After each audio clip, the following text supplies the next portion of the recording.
I think of AI, obviously there's the centralization of who programs the LLM.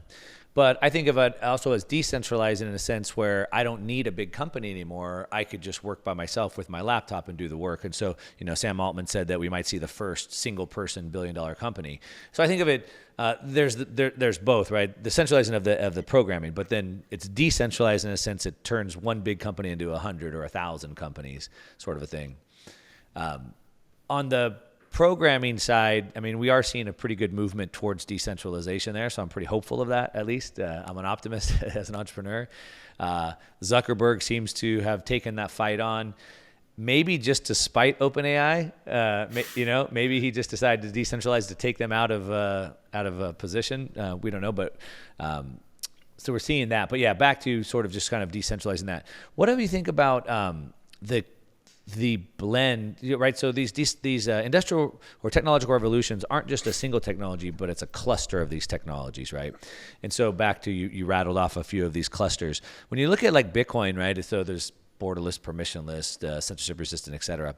Andreas Antonopoulos talked about years ago that it's also personless, right? And so only a person can get a bank account.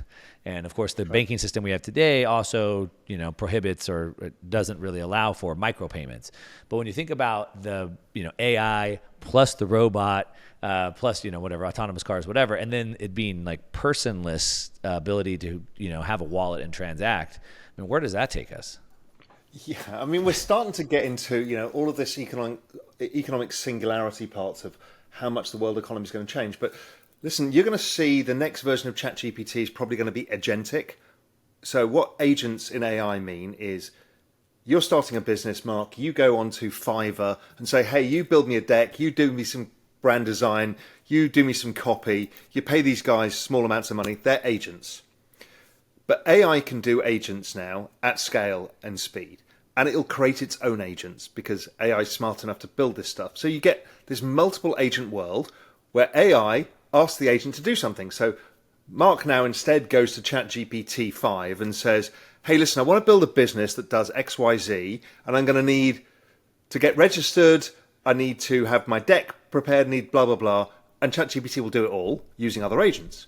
Now, to your point, last time I checked, an AI can't get a utility bill and therefore it can't open a bank account. Now, it's going to have to pay because people don't yet understand that all AI has a cost, and it has two costs. It has compute and it has electricity. So if you're going to call, much like a Fiverr person, and you might go to the Philippines because it's a lower cost, you're going to have to pay, the one AI is going to have to pay the other AI for the cost of compute and maybe a profit margin. Maybe it's a profitable agent. In fact, it should be. Why would it not be? Because it can accumulate more. It's the game that humanity's always played. So in that case, the only way of doing this is crypto rails. There's no other way apart from using blockchain for micropayments, fast transactions, recorded ownership, who has what. You need smart contracts to have contractual terms between stuff. So yes, I mean, I don't think people yet understand how, because we all think of blockchain technology in the ways that we know it now, but in the end, nothing can run without it. Yeah. The thing with these technological revolutions is that, humans aren't really good at imagining the future because we can only imagine better versions of what we have today. But these revolutions, they give us a new set of building blocks, and then all of a sudden we can build things that we hadn't thought of. And so even our own thought experiments are, most likely very small to what we'll see in the future coming.